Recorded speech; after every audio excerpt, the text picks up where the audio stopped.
Well, hi there, and I guess if you're watching this, you've at least got a passing interest in data and analytics strategy. And I think one of the key responsibilities of data and analytics leadership is to ensure that their strategy is an enabler and tightly coupled with the overall business strategy. And that includes providing the measurement capability and framework for the business to understand the success or otherwise of its strategy.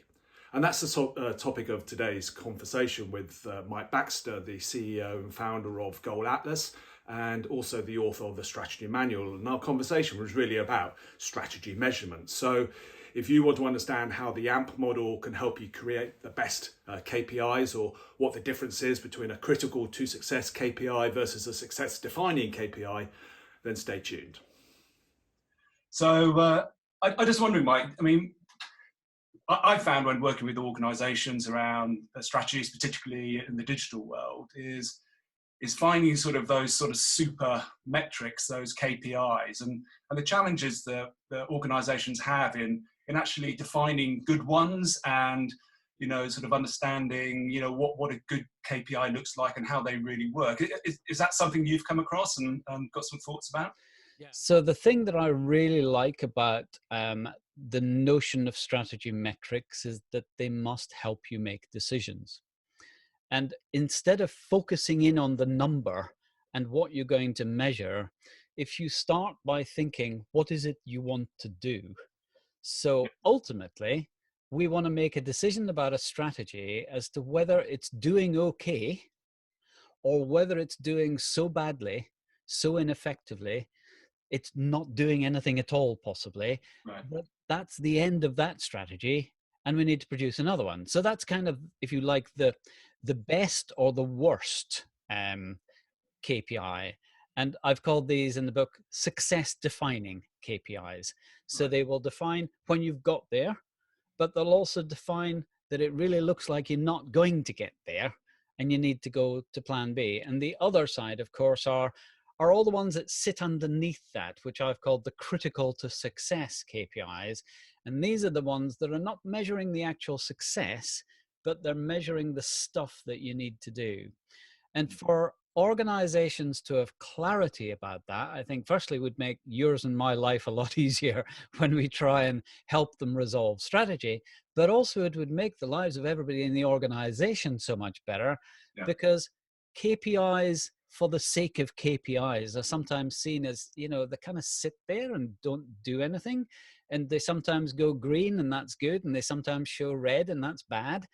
But it's not necessarily always clear that this KPI is informing that decision.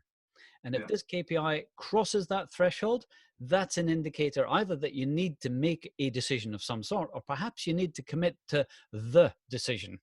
End of strategy. Time to start a new one, something like that. Does that kind of resonate? Yes, it does. It does. I think getting that sort of coherence, I think, that you describe around what the KPIs are there to do and what decisions are they going to inform is something that I think organisations do generally struggle with, because typically I found, and I'm sure you're the same, that organisations have too many what they call KPIs. Yes. And they don't really focus on the sort of really important or the key KPIs. Yes. And they don't necessarily have the right characteristics either. So I mean, I was just wondering, sort of in the course of your writing your book, you obviously had time to think about what a good KPI looks like, because I think it's still an incredibly hard thing to do. Yes. So what are your thoughts on what a good KPI has? What are the characteristics of it? Well, I like to keep things simple, as you know, so I've reduced it to 3 letters. AMP. So the AMP model. So A is actionable. So you're my boss. You give me a task to do, and hopefully you give me a target to meet. But that target must have 2 properties in order for it to be a good KPI to guide my behavior. Firstly, I must be able to see it. So, I don't want to have to write some SQL script and dive into the bowels of the data warehouse in order to work out whether I'm doing a good job or not, because chances are I'm not going to do that. So it must be visible to me, but also the stuff that I do must be able to move it. So if I do some stuff and I think I've done some really good stuff and it's really effective, but my KPI doesn't move, me and that KPI, we're going to have a bit of a divorce going on, and I'm not going to like it anymore. I'm not going to trust it anymore. And I'm not going to strive to change it because I thought I had changed it and the damn thing didn't move. So actionable, I think, is important. Measurable is obviously important, that it is not just any old measure, but it's a reasonably good measure. It has a degree of fidelity to the underlying causes that are driving it up and down. So measurable, it needs to be precise enough and accurate enough to do the job for me. So when I do something and I think I've made a difference, I would like that KPI to reflect accurately and precisely what I have done, and whether it's all good or whether I've done a bit of good, but I've actually done some harm at the same time. So I want to have that level of measurability. And then the third one is purpose. And I want my number to kind of be connected visibly to your numbers and your boss's numbers and maybe even the CEO's numbers. So I want to have this line of sight that if I move my number, how does that cascade through the organization and ultimately ladder up to the entire organization having success in a general sense? And because that makes me feel that I'm doing something that is meaningful and purposeful. You know, I can have autonomy, mastery, and purpose because I can see that the stuff I'm doing not only changes my number, but my number changes your number. Yeah. And that therefore gives me a sense of value and purpose within the organization. So I quite like AMP, A-M-P. Yeah, no, that's great. I mean, I think nothing wrong with simplicity. Yeah. And I think, yeah, I'm definitely sort of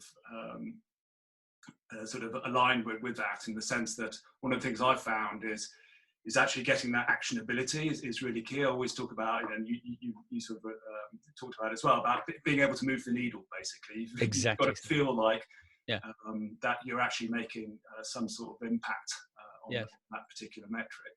And also I think, the simplicity in the metric itself as well, it's got to be easy to understand, because you've got to be able to communicate these things. People forget. You've got to be able to talk about them and actually know what they are.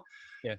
I'm sort of really, not a big fan of sort of complex indices and these sorts of things as KPIs. They've got to be meaningful in the real world. Yes, sure. So what are your thoughts about helping organisations actually get that sort of? You talked a bit about sort of coherence, and so there is this sort of interoperability almost between KPIs. What are your thoughts about how organisations should be thinking about doing that? But the problem that I feel underlies a lot of the discussions about measurement is not to do with the measurement. It's to do with the interconnectedness of the goals that sit underneath the measurements. And it is impossible, I think, for a set of KPIs to make up for the lack of structure between the goals. And so I think that when you're looking at goals, you should sanity check them. And sanity is short for sufficiency and necessity. So if the goals are sufficient and necessary to achieve the parent goal, we've got a robust goal structure. Yeah. And this is what we talk about strategy mapping. And we think it's a really, really robust way to go from top to bottom of an organization and say, what are the number of goals that need to be achieved for the CEO to achieve her objective? Yeah. Then we take one, which is perhaps a senior vice president or a departmental head or a brand manager. How do we drill down to them? And how do we get sufficient and necessary goals to achieve their goal? And so on and so forth. Now, clearly, it gets a bit elaborate. And with a huge organization, this is a very big map. But if strategy is important, is it not important to get all the goals joined up? To work out how you cascade back up to overall strategic success. Now, I think I've just probably kind of ducked your question because I've said it's not primarily a measurement question. I think it's primarily a structure of goals question. And if you get that right, the measurements become much more straightforward. Have I ducked your question? No, I think you've answered the question I should have asked. Yeah, I mean, because clearly, like coherence and around your metrics and your KPIs can only be achieved if you've got coherence. Yeah, sure. Around your goals. Yes. That's absolutely key. Well, Mike, it's been great to catch up and have a chat about your thoughts about the wonderful world of KPIs and strategy measurement. And that's enough.